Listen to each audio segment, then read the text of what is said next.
দাদা একটা ডাউট আছে, টপ কলেজের ইসি ভালো না লো কলেজের সিএসসি ভালো? Hello everyone, welcome to this channel. দেখো, যারা যারা এটা জানতে চাইছো যে টপ কলেজের ইসি নিয়ে এগোবে নাকি লো কলেজের সিএসআইটি বা সিএসসি স্পেশালাইজেশন নিয়ে এগোবে, তো তাদের একটাই ব্যাপার বলতে চাই, এখানে কিন্তু ডিপেন্ড করছে যে যে কলেজগুলো কম্পারিজনে তুমি রেখেছো তাদের ফিসের কতটা ডিফারেন্স আছে, লোকেশন কি, কলেজটা কোন গ্রুপের আন্ডারে পড়ে, কলেজটা লাস্ট 2-3 বছরের প্লেসমেন্ট সিনারিও কিরকম, বা ওখানকার স্টুডেন্টসদের ফিডব্যাক কিরকম, এই সব ফ্যাক্টরগুলোর ওপরই কিন্তু আমরা কনসিডার করি যে হ্যাঁ কোন কলেজটা নিয়ে এগোবো। বাট জেনারেলি আমি বলি যে যখন তোমার র্যাঙ্কটা খারাপ বা তুমি একটা টপ কলেজ পাচ্ছ, ভালোভাবে শুনবে, ধরো দুটো কম্পারিজনের মধ্যে একটা টপ কলেজ একটা লো গ্রেডের কলেজ, তো আমি সেখানে বলবো চোখ বন্ধ করে তুমি টপ কলেজের দিকে এগোও যদি তুমি মিডিওকার বা অ্যাভারেজ স্টুডেন্ট হও বা মানে লোয়ার দ্যান অ্যাভারেজ হও।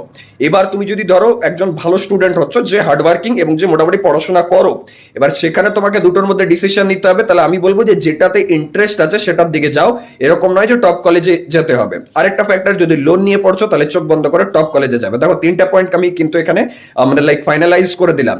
এরপরের যে ফ্যাক্টরটা সেটা হচ্ছে যদি তুমি পড়াশোনায় ভালো হও আর তুমি এরকম একটা কন্ডিশন আসছে যে একটা টপ কলেজের ধরো সিএসসি আইটি এরকম টাইপস কিছু পাচ্ছ, বা মিড কলেজে সিএসআইটি পাচ্ছ আর একটা মিড কলেজেরই ইসি পাচ্ছ, সেখানে আমি বলবো যে যে ব্রাঞ্চটাতে তোমার ইন্টারেস্ট আছে সেটা নিয়ে তুমি এগোতে পারো। এই ভিডিওতে যা কিছু বলেছি সুবিধা হয়েছে তোমাদের কিছুটা ডিসিশন নিতে।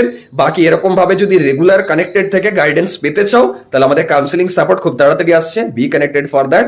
Thank you.